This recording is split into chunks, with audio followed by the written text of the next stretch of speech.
Somo letu linasema nguvu ya damu. Petro wa kwanza 1:18 na 19. Huwezi kutoka kwenye mwenendo usiofaa wa wazazi waliokuwa wanaabudu miungu, waliokuwa wanaabudu masanamu, waliokuwa wanaenda wapi? Makaburini, wachanja chale, waliokuwa wanafunga mairizi. Mwenendo huo usiofaa, huwezi kutoka kwa jeuri ya fedha wala kwa jeuri ya nini? Ya dhahabu, bali kwa damu ya thamani. Damu ya nini jamani? Ya thamani. Wazazi wake Ibrahimu walikuwa wanaabudu nini? Miungu mingine. Nami nikamtwaa Ibrahimu baba yenu toka ng'ambo ya mto. Bwana Yesu pewe sifa, watumishi wa Mungu. Hii ni familia ya nani jamani? Ya Ibrahimu. Sawa Huku sisi ni watu wa mataifa. Haleluya. Sisi ni watu wa mataifa. Hatuna Mungu wa kweli. Tunaabudu nini pia? Na ukitaka ushahidi, tukikukagua una chale. Ulizipata wapi chale? Ulizaliwa wakati ulikuwa uko vizuri. Hizo chale ulizipata kwenye madhabahu. Na ulipelekwa na mzazi wako, si kweli? Yoshua anawaambia, akawakusanya watu, ni kama anawaambia walikotolewa. Anawaambia ngoja niwaambie. Tunasema akakusanya wazee, akakusanya watu, kwa kuwa ni kiongozi, akaanza kuwaambia maisha yao kwamba ili nini? Ili wasirudi kule ambako baba zao, huko ambako Ibrahimu alitolewa. Lengo kubwa ndio hilo, kwamba wajue kwamba Mungu alipoona ana mtu katika familia ya nani jamani? Ya Tera. Sawa watumishi wa Mungu ana mtu ambaye ataweza kumtumikia. Kwa hiyo akasema, baba yenu alitolewa wapi? Tuko pamoja watumishi wa Mungu? Baba yenu alitolewa wapi? Kwa hiyo maandiko yanaeleza kwamba Mungu akamchagua Ibrahimu. Haleluya watumishi wa Mungu. Akamchagua Ibrahimu, akamleta huku. Haleluya. Akasema, mimi nitakubariki. Anamwambia toka. Haleluya. Ngoja fanya tendo fulani ambalo litakuwa hivi. Mnaweza mkakubali mtu akaacha miungu? Hapana Lazima pia na nyinyi mtajitahidi. Wakati Mungu anamtaka na ninyi bado msimnamtaka, au mlimchoka? Bado mnamtaka. Kwa hiyo swala la kutoka kwenye madhabahu nyingine na kwenda kwenye madhabahu nyingine si tendo jepesi. Hata atakapofanikiwa, hata angekuwa ametoka, bado wanaweza kufanya nini jamani? Kumfuatilia. Mnaelewa? Ndio maana unaweza kukuta mtu mbona aliokoka amerudije, anafuatiliwa na zile roho na ile miungu na mizimu ya ukoo inafuatilia. Wanajua tumepoteza, kama ambavyo na Mkristo alipotea hapa kanisani. Tunajua kuna Mkristo alikuwa yuko hapa anaitwa fulani amepotea, tunajua tumepoteza. Hatuko kwenye familia. Ulikuwa wewe baba uko vizuri na watoto wako na nini, roho nyingine ikainuka. Angalia, shetani akanyakua. Mtoto haendi pamoja na wewe, mke haendi pamoja na wewe, sijui nani haendi pamoja na wewe, tayari unaona unapoteza. Ili uweze kujua napambana na kitu gani. Bwana Yesu pewe sifa. Kwa hiyo Mungu akamwona ni Ibrahimu. Mungu ana haja na watu wengi, lakini akaona aanze na Ibrahimu. Kwa hiyo kwenye familia akamchukua. Jamani, tunamchukua. Sasa Ibrahimu anachukuliwa na Mungu. Haleluya. Mungu huyu msije mkanishinda. Amen. Ameshafika huku. Kwa hiyo haleluya watumishi wa Mungu. Haleluya. Bwana Yesu pewe sifa. Ametoka kwenye hii familia. Hii familia unapofikiri wanajisikiaje? Wanajisikiaje? Vibaya. Mtu ambaye tulikuwa tunategemea kijana huyu baada ya sisi awe yeye. Leo yeye anasema amekutana na Mungu, amesikia sauti ya nani jamani? Eti ya Mungu. Anaacha miungu yetu, anaacha kuabudu, anaacha kwenda makaburini. Inakuaje? Bwana Yesu pewe sifa. Haleluya watumishi wa Mungu. Jina la Bwana libarikiwe. Fanyeni tendo la kuabudu mwe mnafanya nini? Hao na sujudu nini jamani? Miungu ya kwao. Haleluya. Wanaomba wanasema, Ibrahimu wewe. Unamwombea Ibrahimu arudi.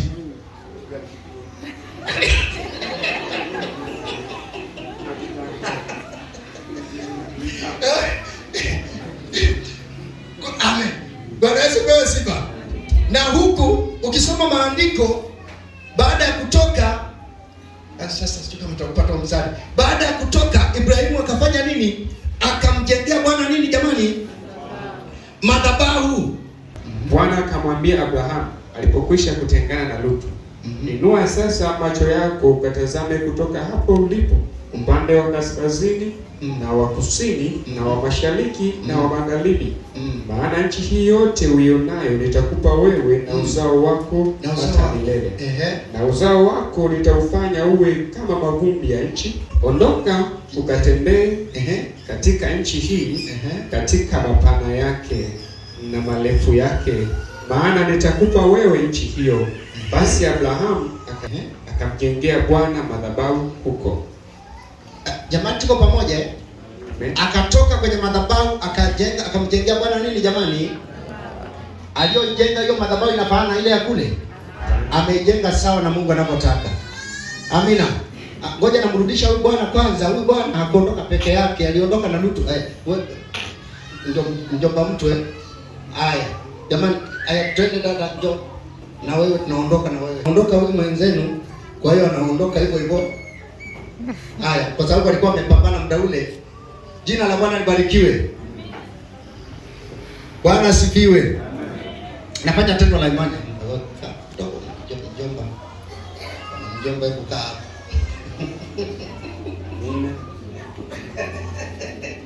Bwana Yesu awe sifa. Sisi naweza kawa kweli, lakini mimi amina. Mimi natolea tu mfano kwa ajili ya mafundisho, sawa? Akamchukua nani jamani? Eneo walikokuwa wameambiwa na Mungu walifika, si walifika? Walipofika kwenye eneo hilo, sauti ya Mungu ilinyamaza. Mnajua sababu gani ilinyamaza? Ilinyamaza kwa sababu kuna kitu aliambiwa hakuzingatia.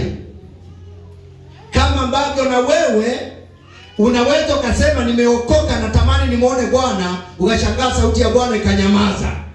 Jikague, kuna kitu gani ulipotoka kule ukakibeba, ukaja nacho huku, ukaja nacho kanisani. Jamani, naongea na mtu hapa. Yakobo alipokusudia kwenda kwao akaondoka, Biblia inasema mke mmoja wa Yakobo alibeba miungu ya nani jamani? Miungu ya baba yake. Kwa hiyo kwa maana nyingine alihama na ibada ya baba yake. Yakobo anaondoka, nakumbuka kwao. Yakobo anaondoka, mke mmoja hana shida, mwingine akabeba zile nini, ile miungu. Akaona mke wake anakuja na hasira, anasema umeondoka, umetoroka na watoto wangu. Kwa nini hujaruhusu watoto wangu waje waniage, wanibusu? Hata mara mwisho wanibusu ili uondoke na wake zako. Kwa nini umefanya hivi kama umekumbuka kwenu? Kwa nini umefanya hivi? Kwa nini umeondoka na miungu yangu? Yakobo alikasirika. Alisema wewe, yaani mimi na Mungu wa kweli, alafu niipe na sanamu? Wapendwa wangu, yaani Yakobo anajua mimi nina Mungu wa kweli na siwezi kuiba hivi vigogo hivi. Unajua ni magogo ya miti tu yaliyochongwa. Mimi siwezi kuiba hizi sanamu. Siwezi kubeba miungu yako.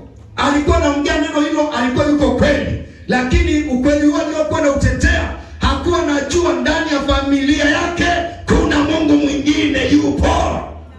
Ndivyo ambavyo inatokea hata kwenye kanisa. Wewe unaweza kusema sisi familia ni wacha Mungu, lakini katikati yako kuna Mungu mwingine pale ambaye anaabudiwa. Huyo ambaye anapambana na wewe, lazima kiroho chako kipande, uangushe miungu mingine ambaye inapenyezwa kwa siri. Inaweza kupenyezwa na mume wako, inaweza kupenyezwa na mke wako, inaweza kupenyezwa na watoto. Hiyo miungu mingine inapenyezwa, lazima usimame sawa sawa na Mungu, uangushe miungu ambaye imekaa kwa siri, imekaliwa, imefichwa. Maana hiyo miungu ni kikwazo na kizuizi cha maisha yako, ni kikwazo cha uchumi, ni kikwazo cha mambo yote. Kwa nini imechukuliwa hiyo miungu? Maana yake Yakobo akienda kumwomba Mungu, huyo mama mwingine anaenda kumsujudia Mungu mwingine. Mnaelewa hicho kitu? Ndivyo inavyotokea. Wewe unaamini kuja kanisani, mwingine anasema mimi naenda kwa mganga wa kienyeji ili mali ziongezeke. Ni vitu viwili tofauti kwenye familia. Kwa hiyo Mungu anapoamua kututoa kwenye mambo, kwenye madhabahu zile, anapotutoa tusimame sawa sawa. Nje ya kusimama sawa sawa tutapigwa. naongea na mtu ambaye anataka kupona kiroho. Bwana Yesu pewe sifa. Kwa hiyo ni kweli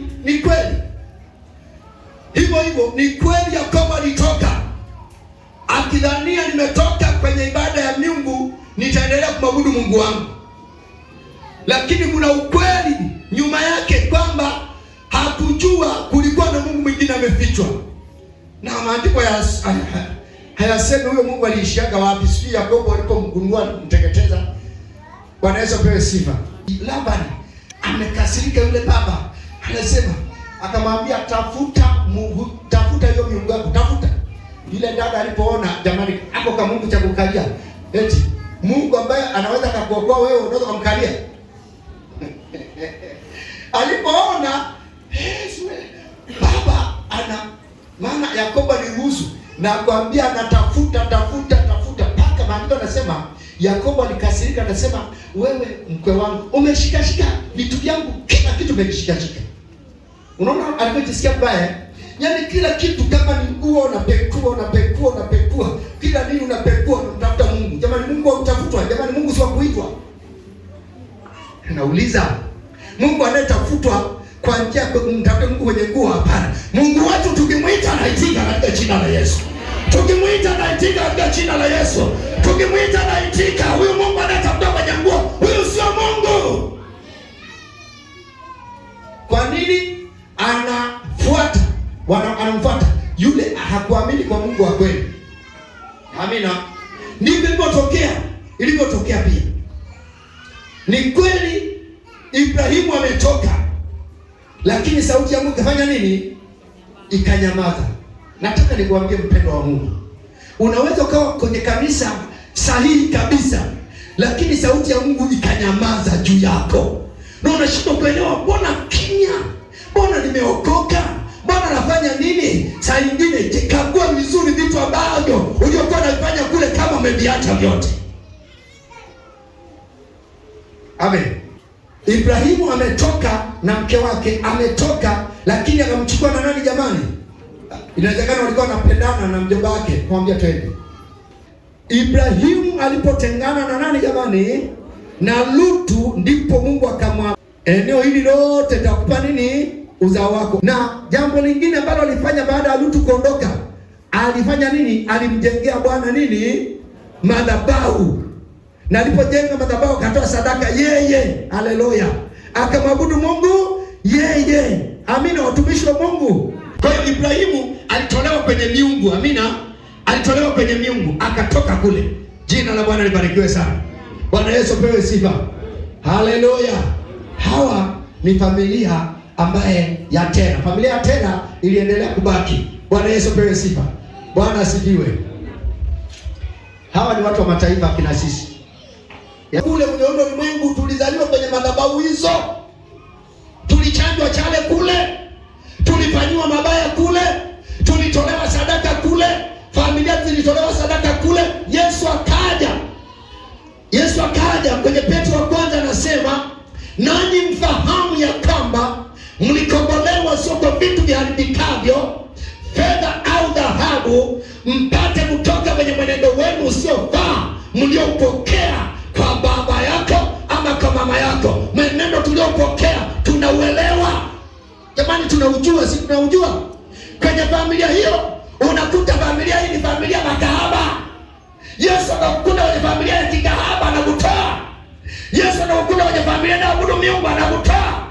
Yesu anakuta uko kwenye familia ambaye wanda wanakufa kwa vifo vya aina fulani, wamejitoa sadaka hivyo. Yesu anakutoa wewe. Haleluya, watumishi wa Mungu. Yesu anakuta amekuta kwenye familia ambaye wanaakili bado wanakuwa walevi, familia ya kilevi. Ipo zile familia.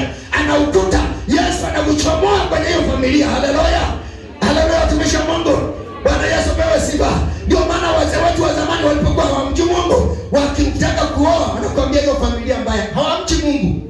Walikuwa wanaangalia kwa hali halisi, hiyo familia inaathirika na kitu gani? Hii familia huaga nini? Wanasumbuliwa na maroho ya ulemavu. Unasikiliza watumishi wa Mungu eh? Hii familia wana vichaa wengi. Familia ina vichaa wengi. Kwa wanaogopa kuleta mtu ambaye anaweza kuja kuzaliwa kichaa ndani. Ndio walikuwa wanaangalia, hawaombi lakini wanaangalia hali halisi. Amina. Lakini wanaweza naongelea msingi mbaya tuliorithi. Naongelea msingi mbaya tuliorithi. Anakuta familia hii mabinti wanazaliwa wazuri lakini hawaolewi. Hiyo ni familia. Yesu anakukamata wewe, anakuchomoa kwenye familia. Haleluya. Anakukuta familia hii ni ndoa, anakuta ni ndoa nini? Ndoa za mitala. Mnasikia ndoa za wake wengi. Anakukuta wewe kwenye hiyo familia. Yesu anakukuta wewe, anakuchomoa kwenye familia ndoa za wake wengi. Haleluya. Bwana Yesu pewe sifa. Yesu anakuja kwako, anakukuta ni nini? Wanasema kwamba watoto wengi wanaitwa ni watoto waliozaliwa nje ya ndoa. Wako wengi, unakuta mtoto mwingine mtaa wa pili, mwingine yuko wapi? Yuko Msigani, mwingine yuko Mwenge, mwingine yuko Kariakoo, mwingine yuko Kigoma, mwingine si yuko wapi? Anasema ni kwa sababu ni dereva wa magari malori, mwingine yuko Zambia, ni mtoto wake, mwingine yuko Tanga, ni mtoto wake. Kila kiweka kituo na mtoto, kila kiweka kituo na mke, kila kiweka kituo na nini, kila kiweka kituo na nyumba. Bwana Yesu pewe sifa. Anakukuta huko kwenye familia kwenye mwenendo usiofaa. Umezaliwa unasema mimi ni mtoto wa nje. Sikiliza, wewe ni mtoto wa nje kweli, lakini huo mfumo ulionao hautatoka bila damu ya Yesu. Hautatoka kwenye ule mfumo ambao umejengwa na wazazi wako, ama huenda mwingine umetolewa sadaka. Mwe ni familia ya hivyo hivyo. Haleluya. Naongea na mtu ambaye anataka kupona, anataka kupona maisha yake, anataka kupona. Haleluya.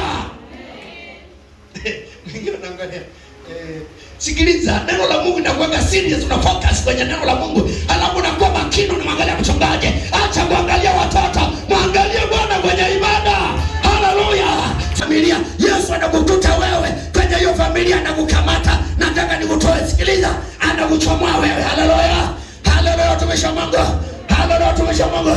Anamkuta Bwana Yohana, toka huku kwenye familia ya kwenu, njoo huku. Haleluya. Walio imani ya Ibrahimu watabarikiwa pamoja nao. Jina la Bwana libarikiwe. Ulinzi wa Ibrahimu ndio ulinzi wa mataifa yaliyookoka. Ulinzi ule ambao Mungu alimwahidia Ibrahimu utatimia pia kwa Yohana. Haleluya, kwa mtu wa mataifa. Jina la Bwana libarikiwe. Yaani usipoelewa wewe, hautakaa uelewe tena. Hautakaa uelewe tena. Na kufundisha vitu vinavyokusaidia maisha yako. Amina, watumishi wa Mungu. Bwana Yesu pewe sifa. Hawa wameachwa familia hii, atende nanyi kuabudu. Endelea na ibada yenu. Kwanza kwa nini mmemchukua Yohana kirahisi hivi? Ulikuwa mpendi? Haleluya. Yohana huyu anawaambia kwa kweli, ibada hii ya Mungu kwa kweli mimi nimeshaichoka. Bwana Yesu pewe sifa. Ameanza kusikia sauti ya Mungu. Nimeshaichoka kwa kweli, mimi nataka kufanya nini? Nataka kuokoka kwa kweli. Kuokoka. Yaani usinywe pombe. Kwenye ibada zetu siji. Kwenda kuabudu mizimu makaburini siendi.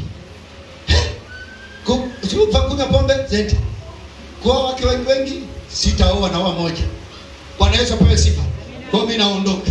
Asiondoke kirahisi. Haleluya. Kwa nakamata Yohana, Yesu anamuita. Haleluya, tumishi Mungu. Kutolewa kwenye mwenendo usiofaa. Kumbuka Ibrahimu asema nilimtoa Ibrahimu. Haleluya, tumishi Mungu. Nikamtoa katikati ya miungu ya madhabahu ile ili akamwabudu Mungu wa kweli. Kwa na sisi Yesu alipokuja anatuchomoa. Haleluya. Anatuchomoa. Haleluya. Anatuchomoa. Haleluya. Anatuchomoa. Haleluya. Niko wewe msije mkanishinda, mwachieni. Haleluya.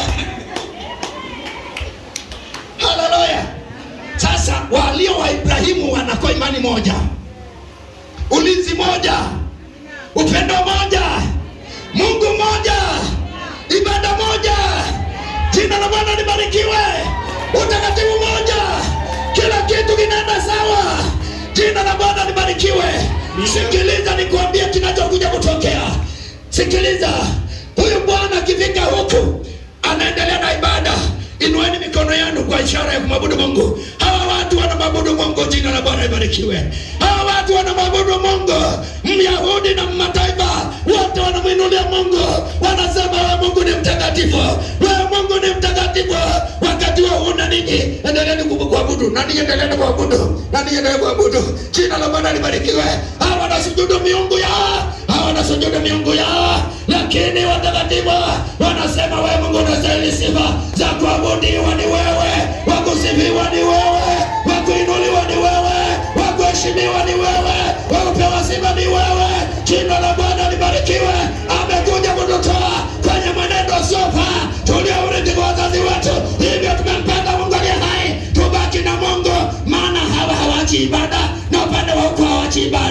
Jina la Bwana libarikiwe. Bwana Yesu apewe sifa. Bwana asifiwe. Sikiliza, hapa wanaomba Yohana aliondoka arudi. Haleluya. Hapa wanaomba Ibrahimu aliondoka arudi.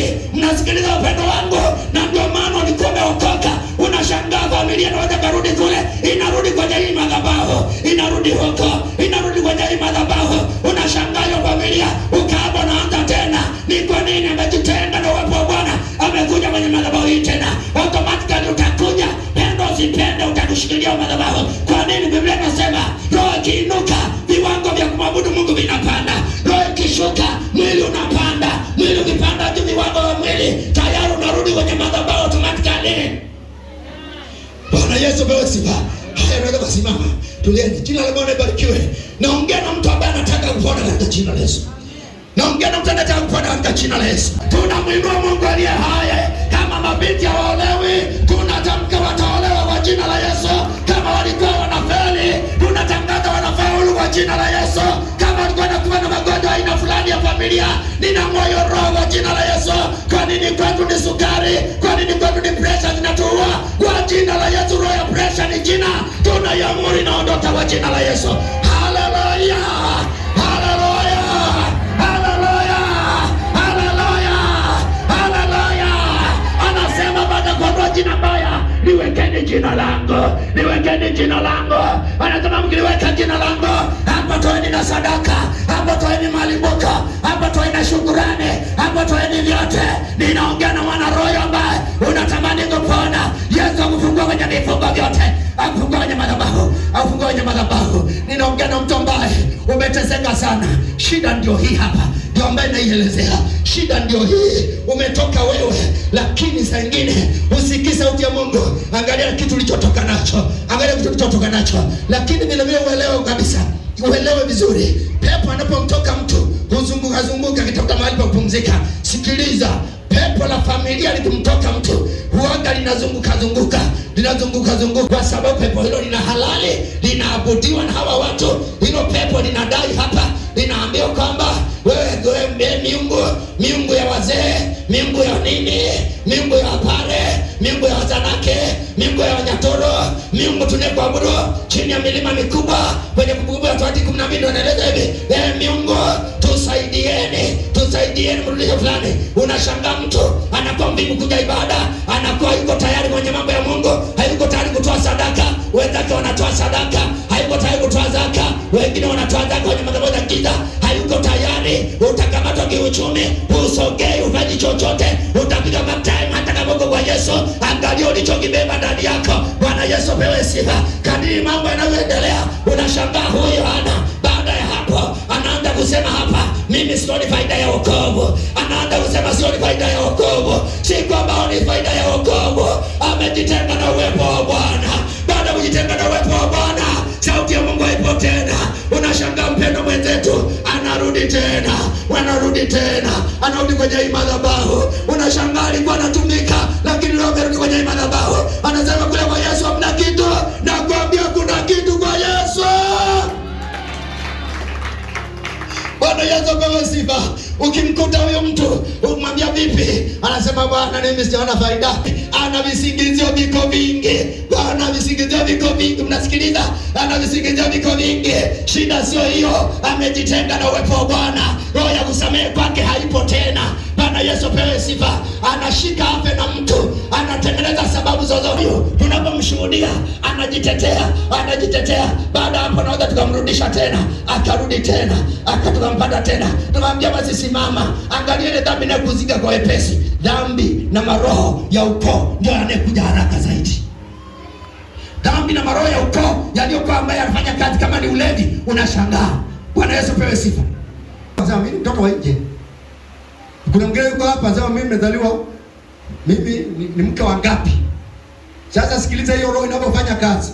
Usipo kama kiu unashangaa, kama sio kizazi chako unashangaa. Kwenye kizazi chako au cha kwanza au cha pili, unashangaa anakuja mtu anaoa, anasema babu zetu. Sikiliza wapendwa. Kwa nini Labani anasema neno hili? Anasema kwetu haitakiwi mdogo olewe, mkubwa afanye nini jamani? Kwetu kwa kinachopingana na wewe ama kwenu, madhabahu nasema kwetu haturuhusi